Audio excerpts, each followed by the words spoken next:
This is the Shanice Lewis Show, the #1 podcast for plus-size women. With your host, the queen of curvy conversation, Shanice Lewis.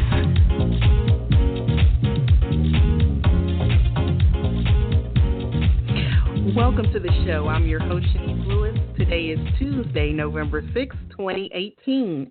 Make sure you're following the show's social media pages on Facebook at The Shanice Lewis Show and on Instagram and Twitter at Shanice Show. You can also subscribe and listen to the show on iTunes, Google Play Music, Spotify, iHeartRadio, or your favorite podcasting app. Today we have a very special guest. Marcy Cruz is a New York City-based freelance writer, public speaker, extended sizes fit model, and educator. Her blog, Fearlessly Just Me, is the go-to blog for women seeking inspiration in fashion, body confidence, traveling, and more. Marcy shares her journey in conquering her fears, living life fully, and venturing outside of her comfort zone as a Latina who is above a size 24 and over the age of 40. Named as one of the 11 bloggers inspiring the body positive movement by bodypositivity.com and one of the 14 Latinx plus-size fashionistas you need to follow by ravishly.com, she offers a unique voice in the industry. She put her model hat on when she signed on to work for Gwenny B as the first fit reviewer and model for almost 3 years, and she is one of the few size 424 plus fit models signed to a modeling agency, having done fit for brands such as Universal Standard, Eloquii, and Mexican indie brand Generose. Marcy has also served as a model in body-positive campaigns such as Shape Magazine's Love Your Shape series and Big Fig Mattress. Most recently, she filmed a mini docu-video for Allure Magazine detailing her experience as a non-traditional fit model and as a regular in Glamour Magazine sizes 0 to 28 fashion video series, which has garnered over 10 million views on YouTube. We are so excited to have Marcy on the show today. Hey, Marcy. Hey, Shanice. How are you? I'm good. Well, thank you so much for being with me today. I have Thank you for having me. So much to talk about.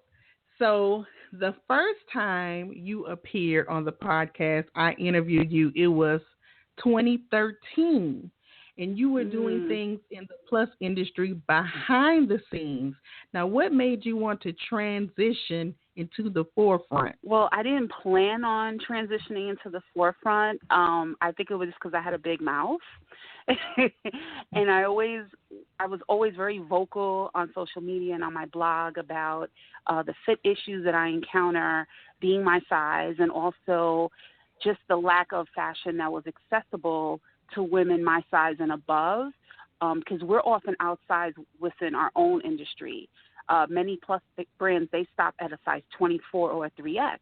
So women who are over a size 24, they can't even shop in a plus size store or a plus size brand. So our options are even more limited than the standard plus size woman. So I kept just talking about it, and I landed an opportunity with Gwenny B, and that kind of set me on this road where now I haven't looked back. So when you started your blog, was that the first step into your transition as an influencer? Well, when I first started my blog, it was basically me just kind of talking to myself in a sense, because I thought no one's going to want to read this.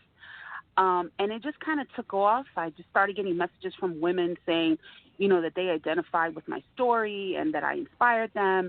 So that's how the blog started off. And then as I kind of progressed on this journey with fit modeling and working for Gwenny B and then later on doing fit, the blog took kind of a turn. So, I mean, I could say that the blog was like the foundation, but really what got my foot in the door was Gwenny B. And did Gwenny B find you through social media, through your blog? How did you get the first fit job? Well, actually, I always tell people that my number one rule is to always be respectful and kind to others in the industry, because you never know what's going to happen. Like, I don't burn bridges. And this is a case in point because a fellow blogger of mine, her name is Kelly Augustine. At the time, she was working at Gwenny B, and she was the one who spearheaded this whole program, this First Fit program. So she reached out to me on Facebook. She sent me a message and said, hey, I'm doing this project. I would really love for you to be a part of it, because it's hard to find women your size, to do modeling or fit or what have you. And so I said, sure. And I went in and then ended up there for almost 3 years. And then from there, you had really excelled in it and made a career out of it. And now you are signed to state management as a fit model. And this is a big deal, because this is a agency that has some of the top models in the industry. So this is a really big deal for you. Yes, it is definitely. And state management found me through word of mouth also. Model Maxie Green, who is signed with them, she reached out to me, again, Facebook. She said, hey, my agent's looking for someone to, work this gig where they're expanding their sizes and they're looking for a fit model. And I said, sure. I went in, thought it was one job, met the woman who's now my agent. She loved me, and she said, hey, I want to sign you. And I was totally shocked. Wow. And she said, I asked around about you, like she vetted me and heard nothing but great things. So, again, it goes back to me never burning bridges, me always making sure that my reputation is positive. And, every job that I do, I treat it the same. I treat it as if, like, I'm working towards, like I say with my writing, I work like whatever I write, it's like I'm writing for the New York Times, or I'm trying to get that Pulitzer Prize. I treat every job like that. If I walk a runway for someone, even if it's a small show, I treat that as if I'm walking a New York Fashion Week, because I always think I want to put my best foot forward. And it has worked for me so far. And so with state management, are you the only fit model on the board at your size, or is this something that they're trying to get more bigger models on the board?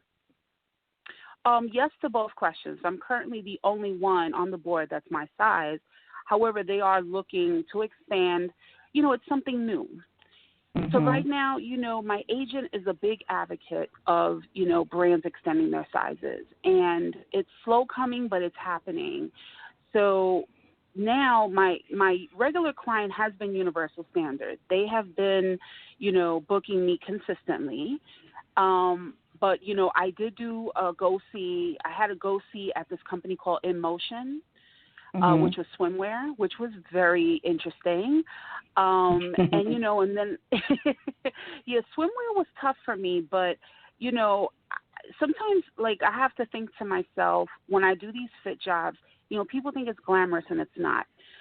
You basically have to constantly change your clothes and not be self-conscious of, wearing things that maybe you're not comfortable in, or changing in front of other people. Like, they do things like fit lineups where there's a model for every size, so that they can look at the whole line. I actually have one coming up at Universal Standard.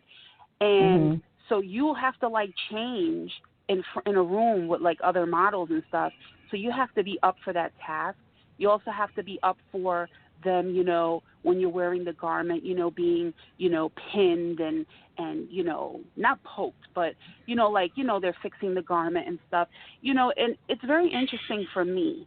So it doesn't bother me, but I have to think, like, it's not about me. It's about the women that will benefit from this, and that's what I think. And that's what makes me do it. So, like, with swimwear, I was very uncomfortable because I don't do, like, bikinis and stuff. It's just not my thing. And not taking away from anyone who loves bikinis. That's just my choice. Right. And it has nothing to do with how I feel about my body. It's more about my style and my aesthetic. I'm a little more modest in that respect. But I had to think, I want this fit to be right for those women who want to wear bikinis. They're worthy of it, and they want to do swim up to 5X. So it was a very big deal to go to that go-see. And so this is why I do it. This is basically what keeps me going, even though there are times where, like, I'm challenged on my own journey, you know, my own body kind of journey. Mm-hmm. And you've really been excelling in this area. You did a mini docu-video for Allure Magazine called The Secret Life of a Plus-Size Fit Model. Now, tell me about this experience. Well, I've been doing these Glamour videos, the size 0 to 28, sometimes 0 to 28, and I'm the 28 girl. And so I've become, you know, really good friends with the producer. I mean, we talk and we share ideas, and she's someone who wants to do more documentaries. So one day I had just said to her on set, I said, you know, I feel like it should be talked more about that, you know, this whole topic about extending sizes, and when brands say, oh, but how do we extend sizes when there are no fit models to use? And it's like, I'm here, but people don't know about me. Because I found when I shared the news on social media and stuff, you know, I didn't expect it to go viral, but I did expect it to be talked about, not just for me per se, for me to get accolades, but just for the point that, you know, there is a fit model who does, you know, fit for that size range. And I found like there was crickets. Like no one was really talking about it. You know, the fact that I was signed to an agency is like a pretty big deal. Just like Tess Holiday getting signed, everyone talked about that. That was a big deal. But I know in her instance, she's a print model, so it's much different. Right. And you know, one thing when you told me privately, I wasn't familiar with State Management because they had just changed their name. I was familiar with their whatever they were called beforehand. So even when I heard about it, I didn't realize the magnitude because I didn't recognize the new name of the agency. Oh, okay. Well, that could be it too, part of it. So I just like, you know, I had said to the producer, her name is Emily, I'd said, you know, Emily, I wish like a major media outlet would do some kind of piece on just my experience as a fit model, because I think that it's a great way to educate the public on this topic, you know, because so many women complain about the fit. So we kind of talked about it, and then she pitched me the idea of doing this video that Allure's been doing these videos, these secret life videos for a while, and Allure Magazine went for it. So I was excited. They followed me around for a day, and the video itself like exceeded any of my expectations because I had looked at past videos that were done, you know, secret life videos, and I thought, oh, this is just going to be like a quick thing or whatever, and it turned into this, you know, because it was videos. Those are more considered videos than a mini kind of series. This looked like a documentary, and you know, and it was so amazing to me because it was so educational. But yet it showed my personality because I'm usually so serious when I'm at work. So it was nice to see me laughing and stuff like that, and just for people to get a peek at what I do. And like, you know, the commute. And then it also gave me a space to speak up on a lot of things, you know, like what I go through as a plus-size woman. You know, things like I had mentioned this story about one time I was on the bus and this woman spit at me. Oh, and said I was disgusting. Yeah. And it was just because I'm fat. Like, you know, and for me, the word fat is not a bad word.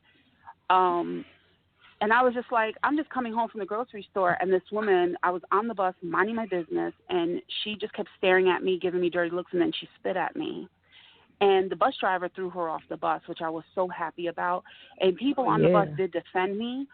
But, you know, I was trying to explain, like, this is what I go through. When I step out the door, I immediately become an activist because I am going against what society says is the standard beauty ideal. Just by walking out the house, and I'm not doing anything to anybody, but I can cause a reaction like that. So it was a great way to, you understand, like, talk about these topics and issues in that. And I was very happy with it. And so, you know, I was surprised again that that video wasn't shared very much.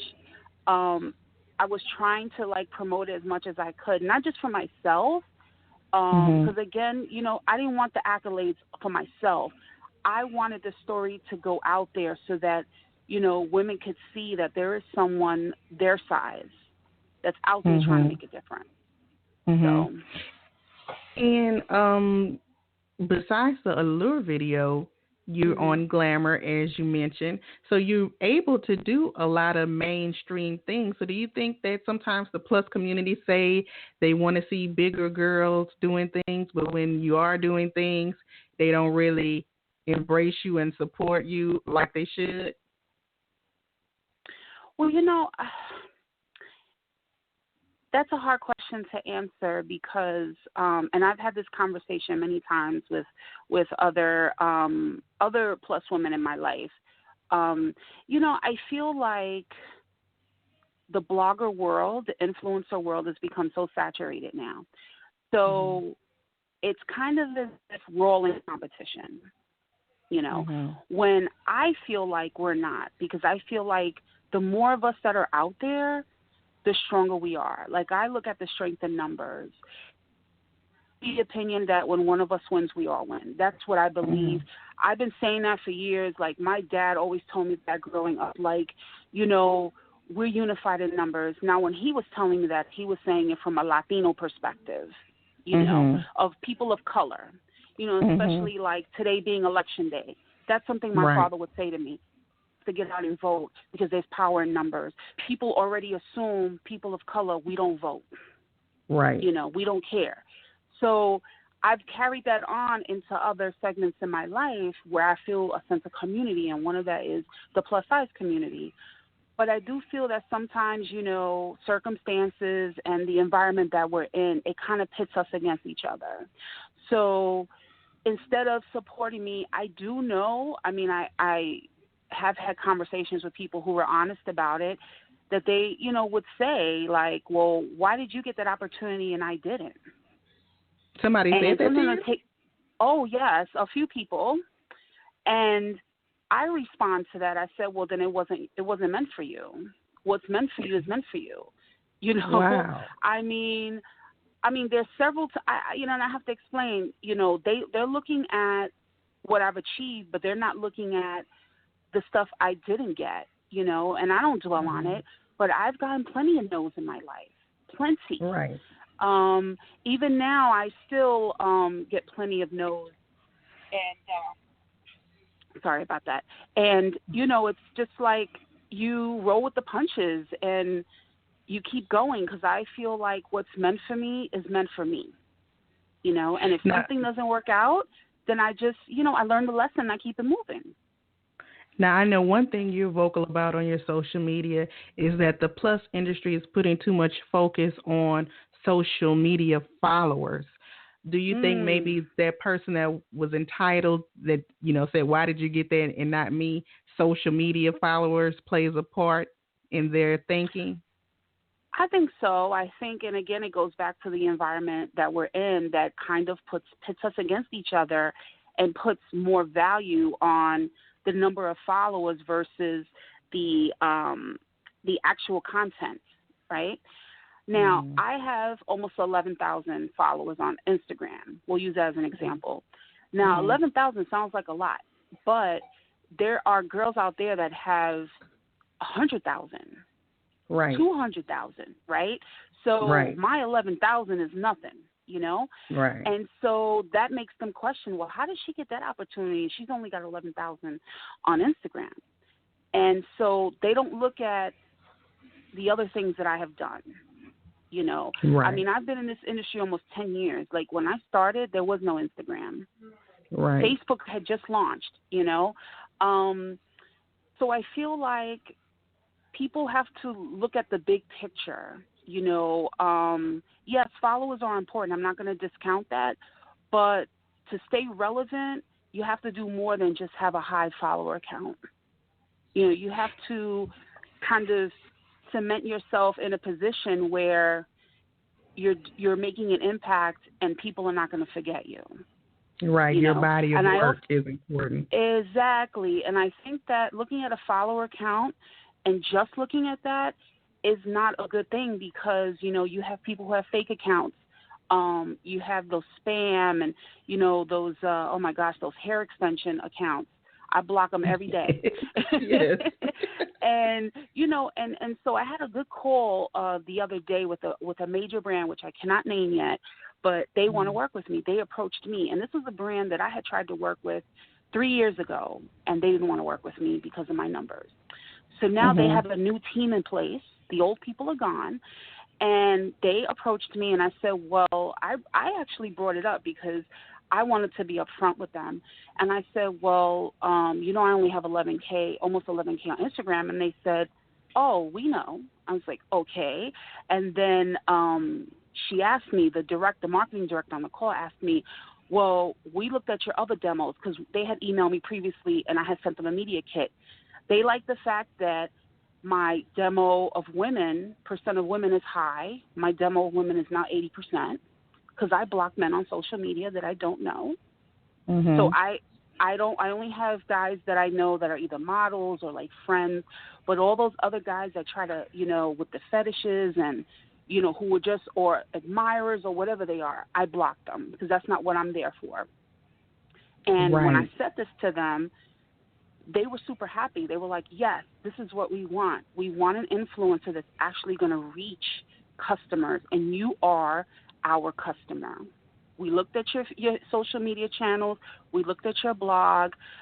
We noticed that your comments are all from women, and they're all pertaining to your post, and we just love your content.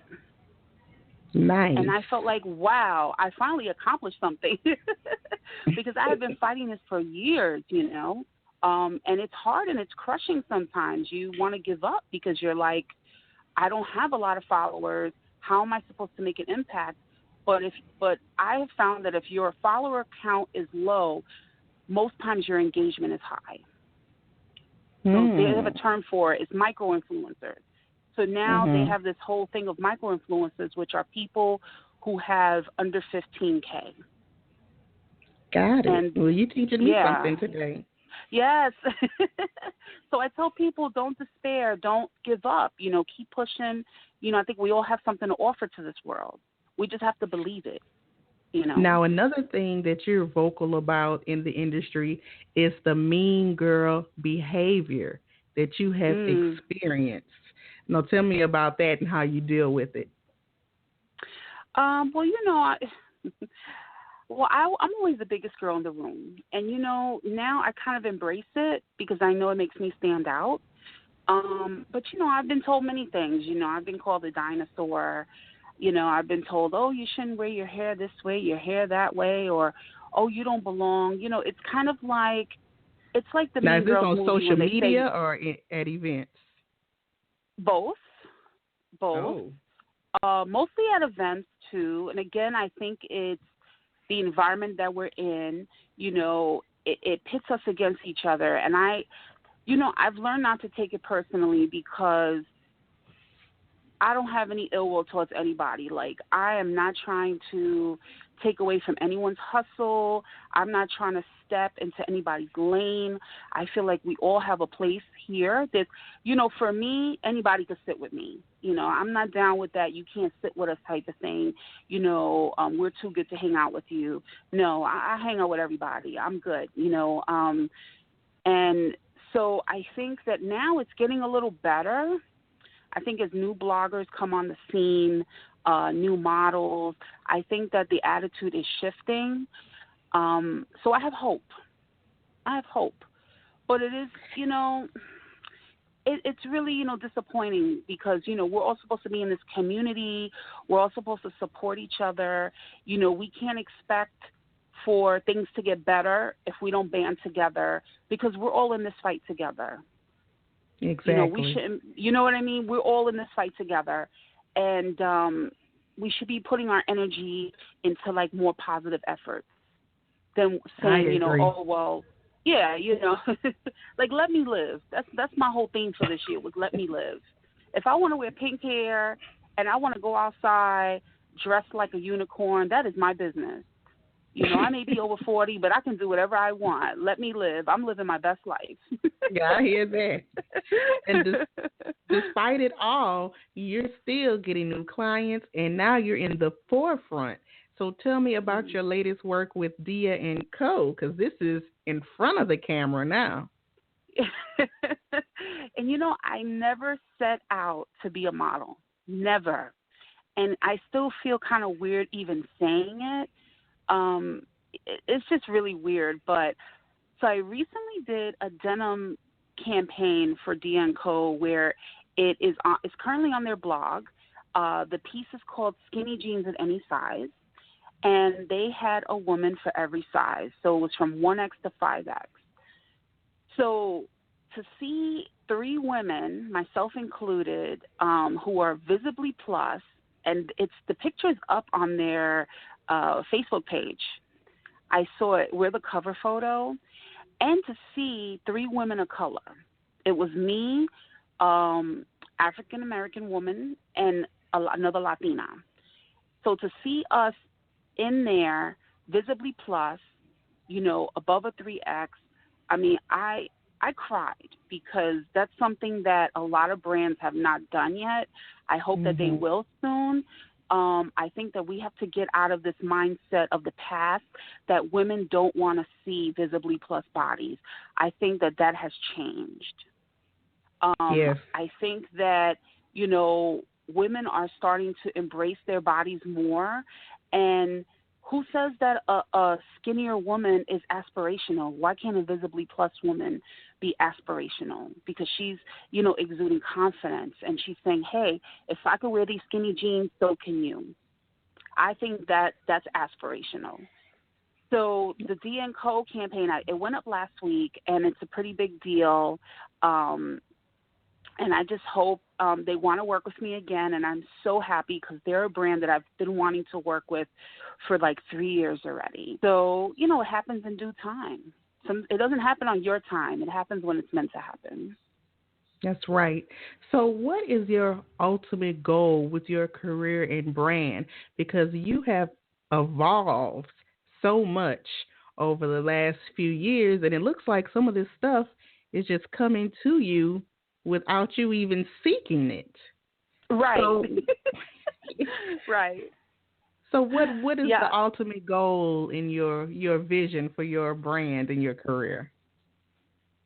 Well, my ultimate goal, I think, is to kind of carve a place in this industry where people regard me as, you know, an authority in fit modeling, but an authority in other things. I know next year in 2019, I'm going to be focusing more on doing more brand consulting.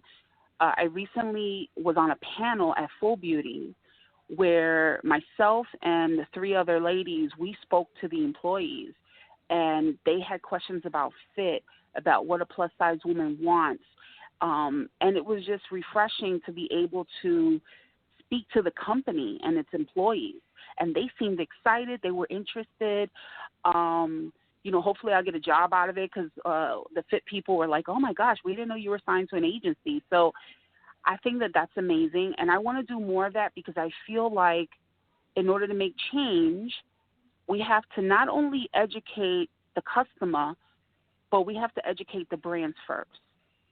They have to know how to market to us. You know, I constantly hear, oh, women over a size 24, they don't buy. The clothing, that's why they don't extend their sizes, is because they feel like it's not going to sell. And I feel like it will sell. I feel like that customer is out there. I just think that she needs to be marketed to differently, you know. So I want to do more brand consulting next year, which I plan to. I'm going to do more public speaking because I love going to different states and cities and reaching women and inspiring them to love themselves. And I'm also kind of delving into big and tall men's fashion. I recently did a project. Yeah. Well, I recently did a project where I kind of planned this photo shoot with 7 big and tall guys, influencers.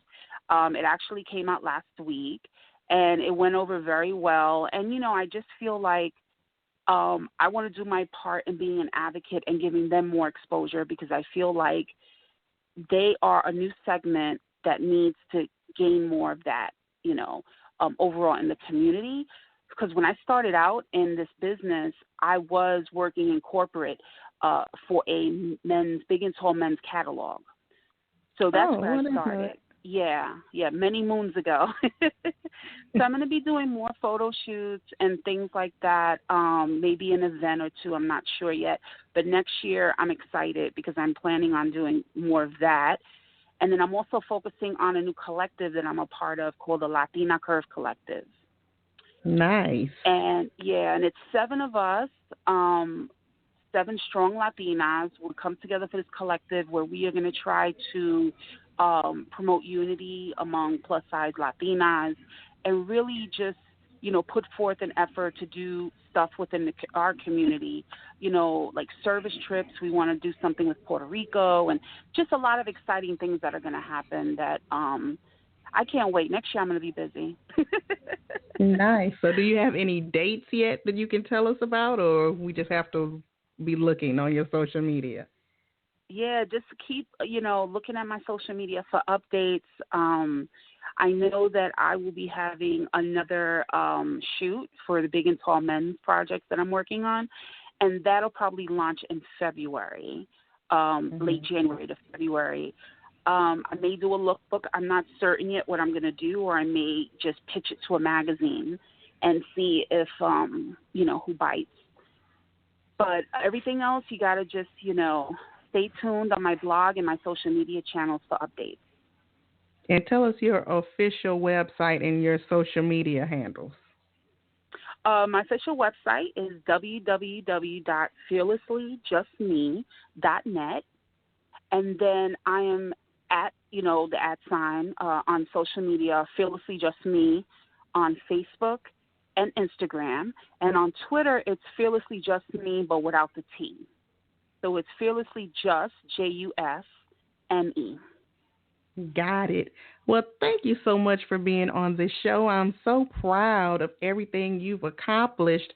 It's really great to see you just blossom into everything that's coming your way. Thank you. I appreciate that, Shanice. I don't know. I was listening to you do the intro, and I was like, wow, I did all that stuff. Yeah, sometimes I have to remind myself. I just keep working, just trying to make a difference. Well, you are. So keep up the good work, and hopefully I'll see you at an event or something next year. Yes, definitely. Well, all right. Enjoy the rest of your evening. Okay, you too, and thanks for having me on the show. You're welcome. Anytime. And thank you to my guest this evening for being on the show, Marcy Cruz. Make sure you follow her on social media to keep up with everything she has going on. I've been your host this evening, Shanice Lewis. Thank you for tuning in and supporting. Until next time, keep thriving in your curves and be blessed. You've been listening to The Shanice Lewis Show. For more info about the show, visit ShaniceLewisShow.com.